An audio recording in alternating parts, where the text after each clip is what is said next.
ناظرین گرامی، پاکستان میں اس وقت عام آدمی کی زندگی ایک ایسے شکنجے میں جکڑی جا رہی ہے جس کا نام ہے بھاری جرمانے، بے تحاشا ٹیکس اور غیر ضروری قوانین۔ ایسا لگتا ہے حکومت کی ہر پالیسی کا بوجھ صرف اور صرف غریب عوام پر ڈالا جا رہا ہے، جبکہ امیر طبقہ اور اشرافیہ ہر احتساب اور پابندی سے آزاد دکھائی دیتی ہے۔ سب سے پہلے اگر بات کریں کہ ہیلمٹ نہ پہننے پر جرمانے کا مقصد عوام کی حفاظت ہوتا ہے، لیکن جب جرمانہ اتنا زیادہ ہو کہ شہری اسے ادا ہی نہ کر سکیں تو یہ حفاظت نہیں بلکہ سزا بن جاتی ہے۔ ہیلمٹ نہ پہننے پر بھاری چلان، پھر موٹر سائیکل غلط جگہ کھڑی کرنے پر چلان، رکشہ پارک کرنے پر چلان، ریڑھی لگانے پر چلان، غریب دکانداروں پر صبح دکان کھولنے کا چلان، رات کو بند نہ کرنے کا الگ چلان، یہ اب معمول بن چکا ہے۔ عام آدمی کا احساس یہی ہے کہ جسے اس ملک میں اب سانس لینے کی اجازت بھی نہیں، پیسے دے کر سانس لی جائے گی۔ ریڑھی بان اور محنت کش سب سے زیادہ متاثر، وہ غریب جو دن بھر دھوپ میں کھڑے ہو کر چند سو روپے کماتا ہے، اس کو سب سے زیادہ ہدف بنایا جا رہا ہے۔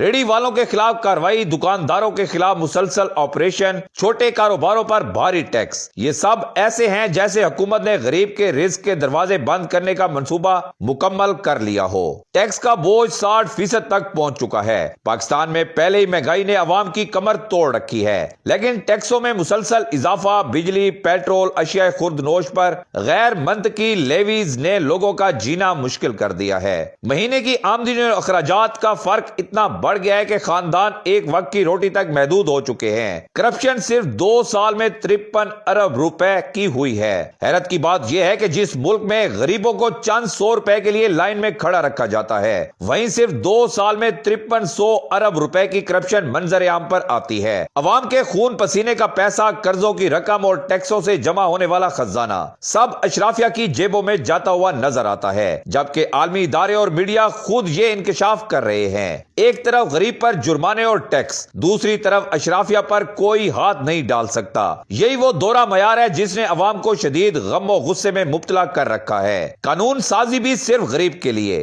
آج پاکستان کے مختلف صوبوں، خاص طور پر پنجاب میں قوانین ایسے بنائے جا رہے ہیں جو غریب کے لیے مزید مشکل کھڑی کر دیں۔ یہ تاثر اب بہت مضبوط ہو چکا ہے کہ چند بااثر خواتین اور اشرافیہ کے لوگ صرف اپنے ڈرائنگ روم میں بیٹھ کر فیصلے کرتے ہیں، جن کا اثر صرف ان عوام پر ہوتا ہے جو پہلے ہی غربت کی لکیر سے نیچے زندگیاں گزار رہے ہیں۔ قانون صرف کمزور پر نافذ ہو رہا ہے، طاقتور ہر قانون سے محفوظ ہے۔ یہی احساس عام آدمی کے دل میں بے بسی، غصہ اور نفرت پیدا کر رہا ہے۔ جمع شدہ جرمانے کہاں جا رہے ہیں؟ یہ بھی ایک سوال ہے جو عوام پوچھ رہی ہے۔ جرمانے کس مقصد کے تحت لیے جا رہے ہیں؟ کیا یہ پیسہ عوام کی فلاح پر خرچ ہو رہا ہے؟ کیا سڑکیں بہتر ہوئی؟ کیا اسپتالوں کی حالت بدلی؟ کیا اسکولوں میں بہتری آئی؟ ان سوالوں کے جواب خاموشی میں چھپے ہیں۔ آخر میں عوام کا احتجاج اور ایک سوال ہے۔ پاکستان کی عوام یہ سوال اٹھا رہی ہے کہ کیا ریاست کا کام غریب کو اوپر اٹھانا ہے یا اسے مزید نیچے دھکیل دینا ہے؟ کیا حکومت کا فرض عوام کی جیبیں خالی کرنا ہے یا انہیں سہولت دینا ہے؟ کیا قانون صرف کمزور کے لیے ہے؟ کیا ٹیکس صرف غریب سے لیا جائے گا؟